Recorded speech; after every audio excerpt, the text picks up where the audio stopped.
And there's a reason why I didn't, ask y'all to get an entirely full set of paints, other than I wanted you to save money in your supply list, um, which is also important. But, the main thing is you don't necessarily need a full set of colors in order to create a dynamic color palette. So I'm going to show you how, using two complementary colors, so two colors that are opposite each other on the color wheel, and white, how you can make a really wide variety of tones that can create a full range from light to dark, from warm to cool. You can really mix vibrant and beautiful neutral tones and also have some really saturated, vibrant tones. So I also quickly want to show you just like the creation of a accordion book in general. So I've cut out a few pieces of watercolor paper. These are really long. You're more than welcome to make your accordion book whatever format you want, but you might find that you want to incorporate or sort of like glue together multiple pieces of folded paper in order to make a longer book. So I generally, like the rule of thumb when making an accordion book for me is to fold things in half. So I fold things in half once, and then I take this and fold it back the other way. Fold it back the other way like this. So I'm still folding these, now I'm folding these halves in half again. And that just allows us to like keep some consistency as far as like how we're folding our paper. Then you have an accordion. And then I could do the same thing with this one here.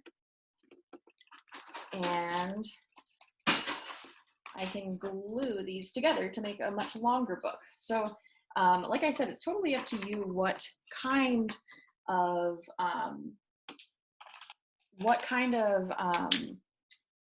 book you want, what kind of format you want. You're more than welcome to really, make a really thin and long book, or like a really tall and skinny book. But I'm just using a little bit of matte medium or gloss medium, just like you use for your collage.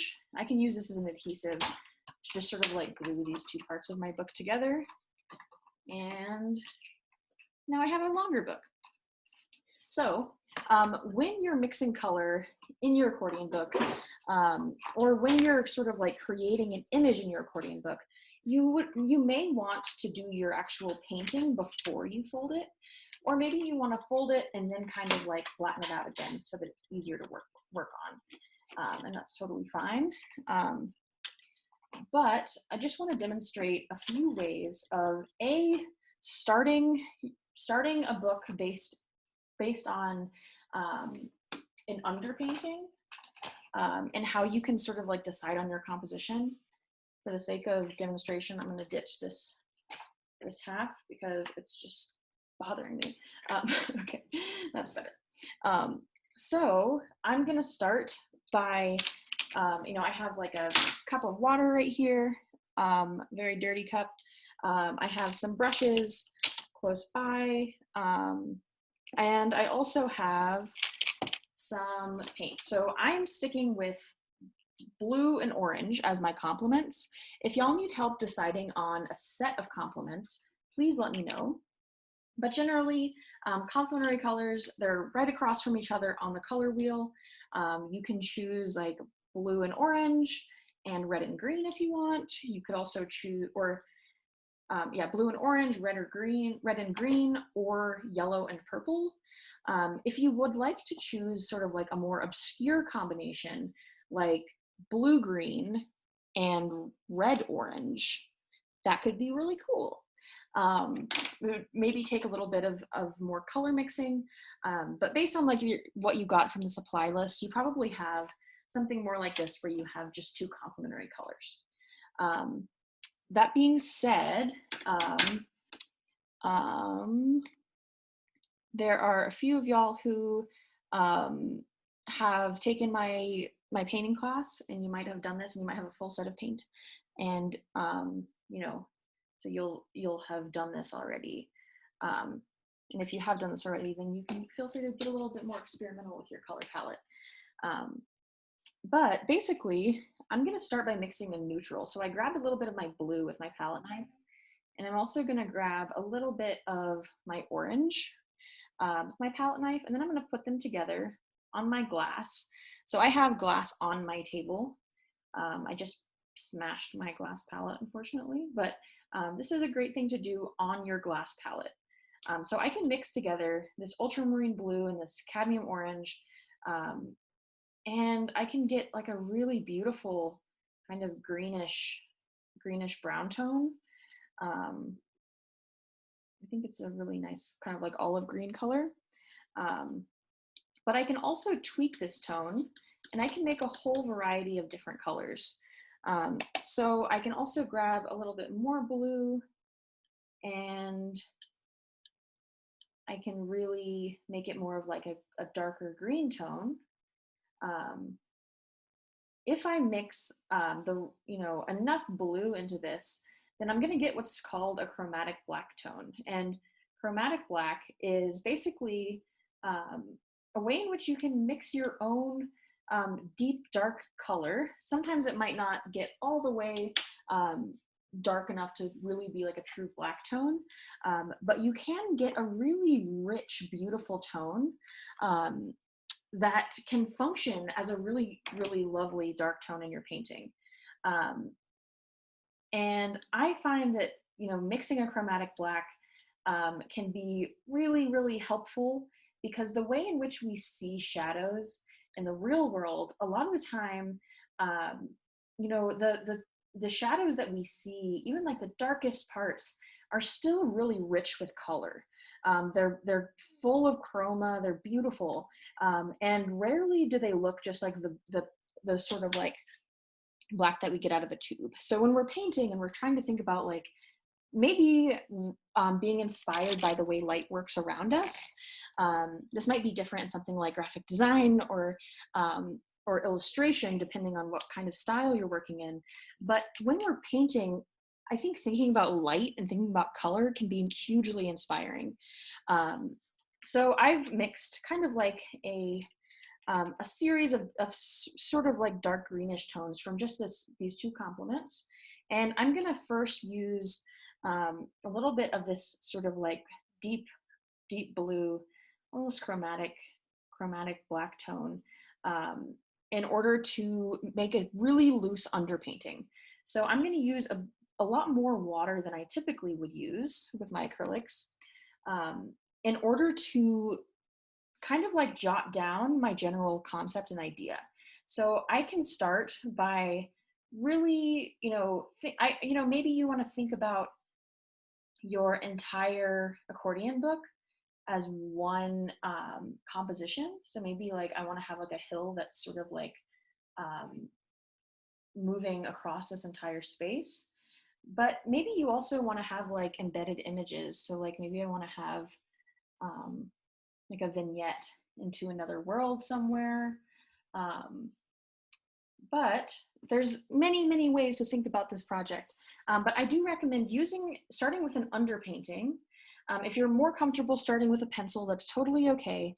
But I recommend using your pencil very lightly, and still go over it with some watered down acrylic. It's pre-mixed to create a really loose drawing, and kind of like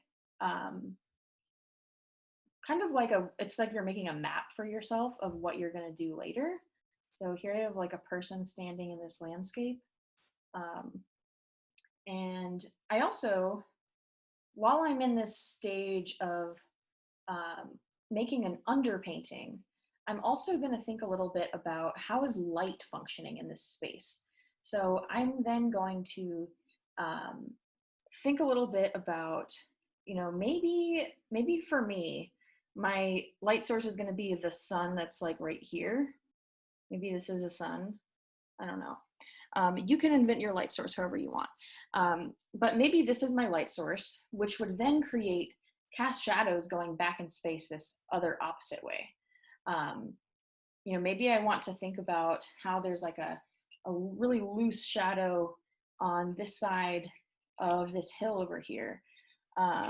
Maybe I want to, um, you know, use these other vignettes as sort of ways of like creating like a daydream world where like maybe I'm imagining a narrative of this person in this space, um, experiencing the natural world. Um, and maybe I want to sort of use these to illustrate what's going on um, inside their brain. So like maybe I want to be inspired by that experience I had yesterday with like discovering the birds in the thicket. Maybe I want to somehow render the sound that I was experiencing. I don't know. But now I want to just talk a little bit about, and so like this is an underpainting. Now I want to talk a little bit about how you can build up color and really use these two colors and white in order to create a really dynamic color scheme. So I'm going to squeeze out some white as well. Um, um, yeah, so when you limit your palette down, um, especially to two complementary colors, you can really allow things to be within one color family. So it's almost like these are the parents, and every color that I make out of these three colors is going to have something in common with all three of these tones, which allows them to sort of like exist as like a color family in my palette. So I mixed up this light blue by adding a little bit of white to my light blue or to my blue, and then I add a little bit of orange to that, and look at this beautiful. I have now this beautiful beige tone. So I can create a vast number and a vast variety of different kinds of tones by mixing various levels of the cool tone and the warm tone hand in hand with the white to create lighter neutrals, midtones. Um, but I can also, like while I'm mixing up these neutral tones, and these neutral tones are going to be really helpful in achieving, a sense of light and shadow and space. I can also use my complements just in right out of the tube in full force. And so what that will do, and like I can use some of this orange just straight up out of the tube, and I can create like a really vibrant sky that then might have a lot in common with the neutral tones that I might put into the land around it. Um, so I'm painting very hastily here. I imagine you'll be a little bit more careful than I'm being. But that being said, it's just a painting. You can always layer acrylics. So it's not perfect the first time. And perfection is a myth. Do not worry about getting a perfect coating of paint or the perfect color, but instead just like be at wonder with what happens. So I can use my orange in full force.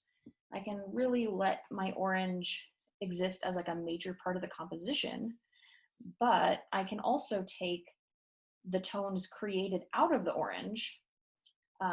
Maybe I want to pop a little bit of this orange into these little vignettes over here. Not that I know what they are yet, but but now maybe I want to take some of this greenish tone, this like dark greenish tone, and I want to build up some shadows with that. So it has the orange embedded in it. It also has the blue. So there's this contrast between the saturation, or there's the contrast between the saturation of the grays and the orange, but there's also the contrast between the hue or the color of the blue and the orange because they're complementary, or they're right across from each other on the color wheel. So, I just absolutely love working in this way where you have just a few colors working together.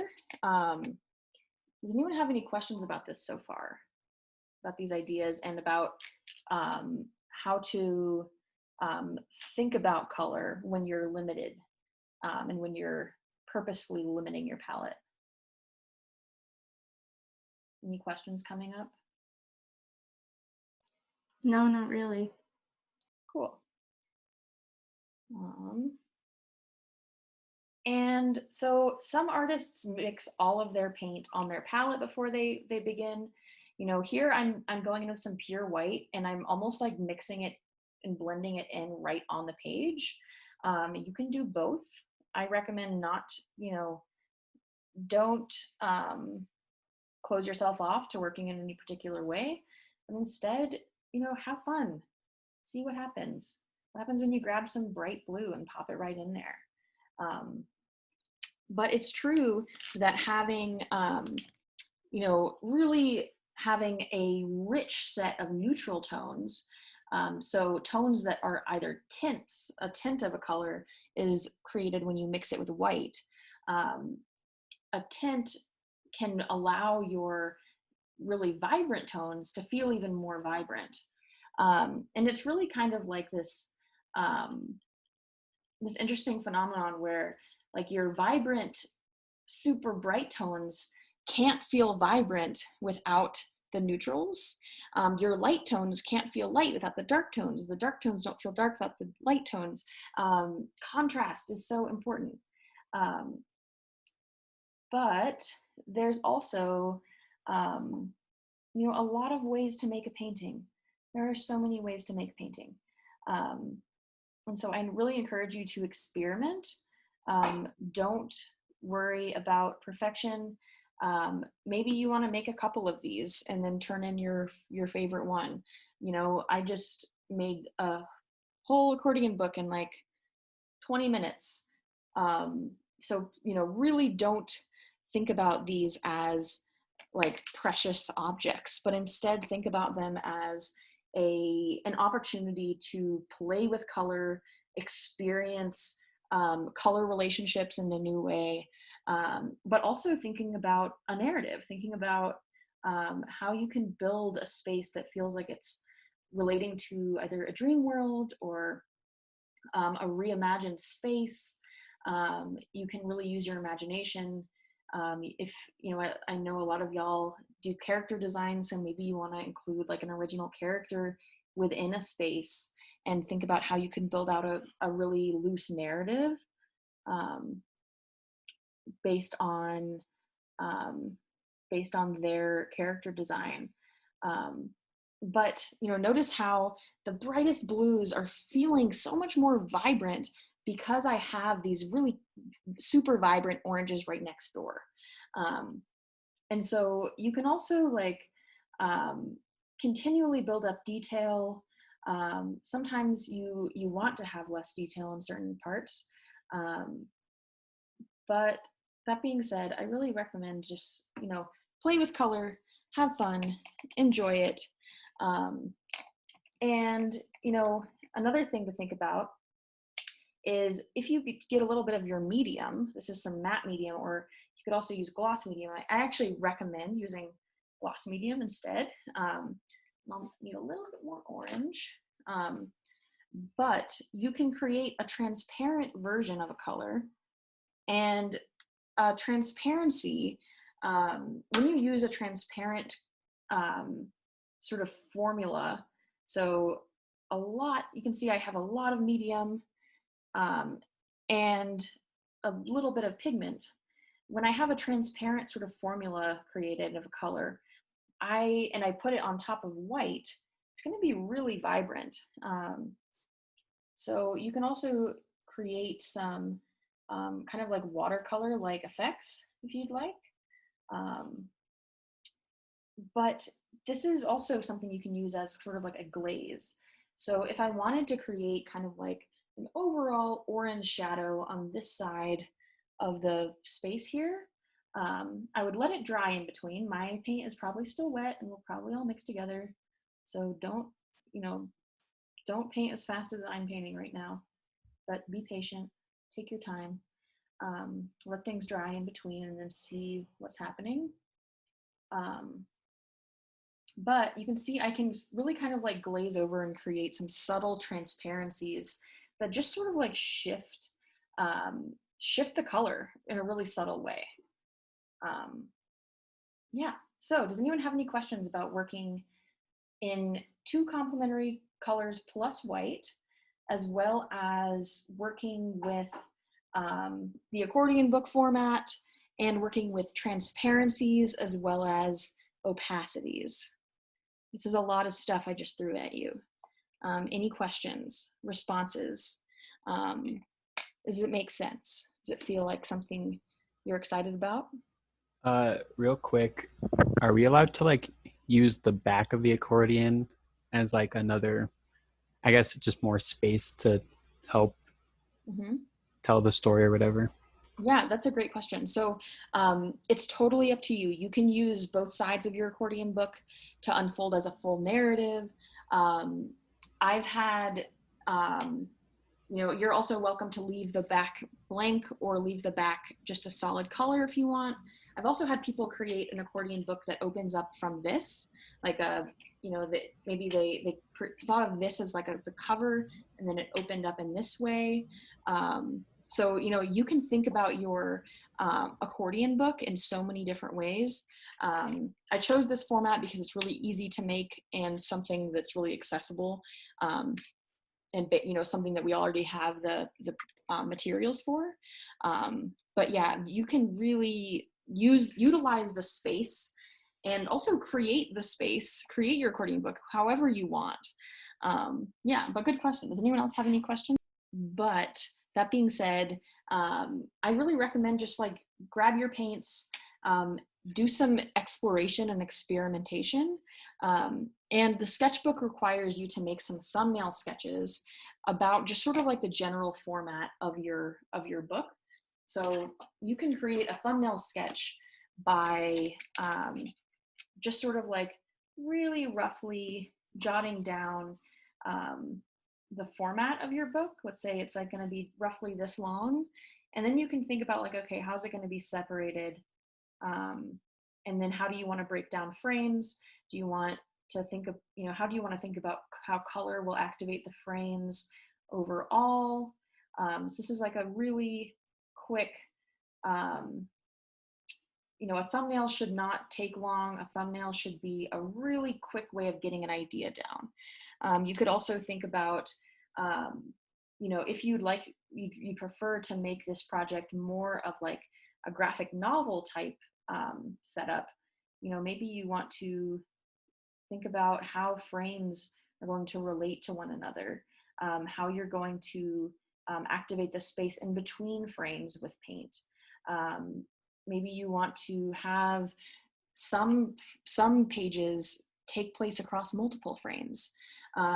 It's totally up to you how you construct this book, and how you interpret the prompts around memory, fantasy, and dreams. But I really encourage you, when you're, in that part of the sketchbook assignment, that's to make thumbnail sketches. Don't overthink it or stress about it, but instead just think about it as an opportunity to just do a little bit of practicing of mixing some color and thinking about space, kind of like in this way where it's very tiny, very low pressure, but will also help you out a lot when you get to this stage. Yeah, any other questions?